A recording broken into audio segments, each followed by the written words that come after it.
Did you know that the average family spends 49 minutes every single day arguing? That's almost a whole hour. Could you imagine that? I mean, some of you are probably thinking like, oh yeah, that sounds about right. But then there's others of you that are like, only an hour? It feels like more like 3 at my house. And that's just your family.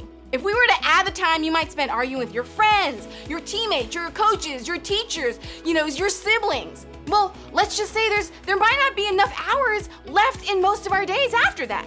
Arguments, fights, disagreements, misunderstandings, dramas, whatever you call them, they happen. Sometimes they're big and sometimes they're small. Sometimes you make up and sometimes you don't.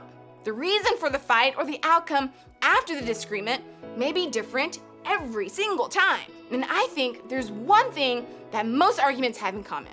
Behind just about every disagreement you'll have in your life is this thought: I know better than you. Ugh, that's tough to admit, isn't it? I don't think many of us would say, yeah, I definitely know better or am better than the last person I fought with. But deep down, we know we've thought it. At least I have. I know I look really young.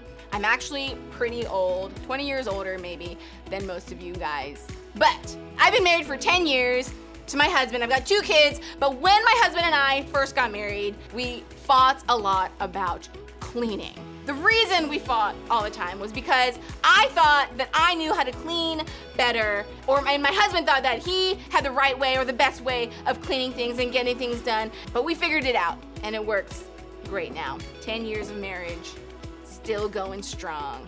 At the end of the day, we both thought we knew how to clean better than the other person. I know we've been talking about cleaning and whatever, but whether we realize it or not, I think most of the drama, disagreements, or arguments, and fallouts in our relationships with others are influenced by the fact that we think that we're better. We think we're right and they're wrong. We know and they don't. We're smart and they're not. I know how to clean and you don't. We may never say this out loud, but we certainly think it. And eventually, those thoughts motivate our actions. They change the way we not only see ourselves, but also the people around us. We believe we know better, or do better, or are better. And eventually, we start to act as though we deserve better. Maybe you think you're the best player on your team, so you deserve to be captain. But when the other kid is named captain instead of you, you argue with your coach because you think you're better. Or maybe you think you're the best musician in your school band or orchestra, and you deserve to be first chair. When someone else is given that spot, well, that's when you get mad. Maybe you think you're a better friend than another girl in your friend group, so you deserve more of your friend's attention. When they don't give you the attention you hoped for, well, then that's when the drama begins. None of this sounds super great, does it? And even if we're actually better at something or know better than someone else, thinking about it can affect how we perceive ourselves and others. I don't know about you, but it's hard for me to admit the way I think about myself compared to other people sometimes. It's hard for me to acknowledge that the reason some of my relationships have conflict is because of me. It's because of the way I see myself as better than another person in the equation. But I think it's an important truth for all of us to realize about ourselves.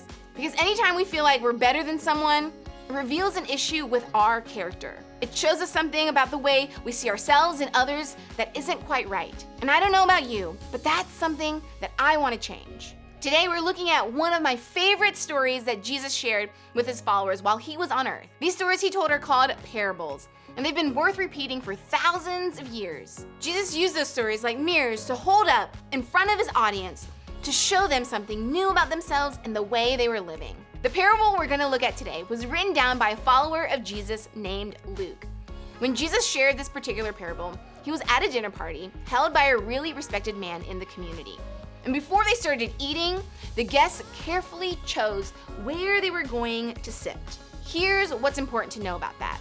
In the culture at this time, choosing a seat at the table was a really big deal. The closer you sat to the host at the party, the more status you had.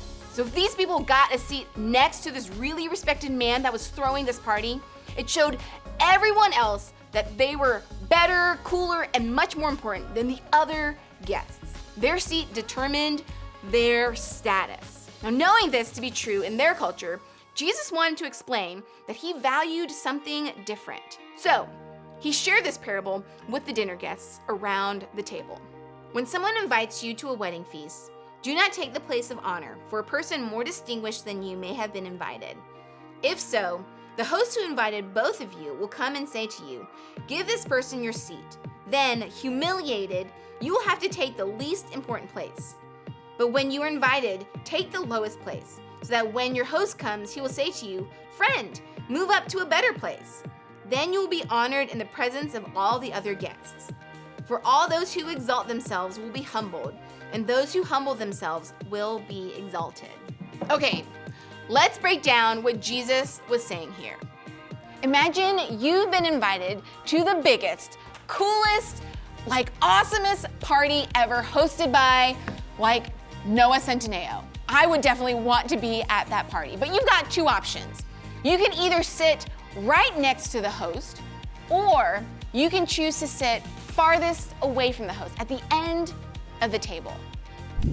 Now, if you choose the best seat, you're basically telling to everyone at the party that you deserve that spot because I'm the best person in the whole wide world. But if you sit in this spot, you might run the risk of being embarrassed because the host might ask you to move because someone who is more deserving of this spot might be present at this party. But if you decide to choose at the end of the table, farthest away from the host, you'll eventually be honored by the host and the guests and everyone else around you because you've shown humility. Humility means that you put others before yourself, that you're thinking of other people before you're thinking of yourself. A humble attitude will motivate humble actions. Having humility in your heart will change the way how you treat and react to other people. Why was Jesus teaching about humility?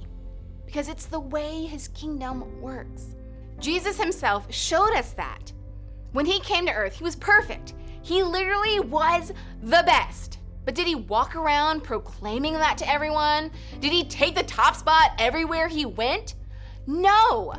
Jesus spent his time serving others, loving others, and treating others as though they were better than him. In many ways, it was like he chose to sit at the other end of the table. And that's what he calls us to do in our lives. Even if we are in fact right or we do know best, we should follow Jesus' example and show humility. Humility helps us see the value in other people.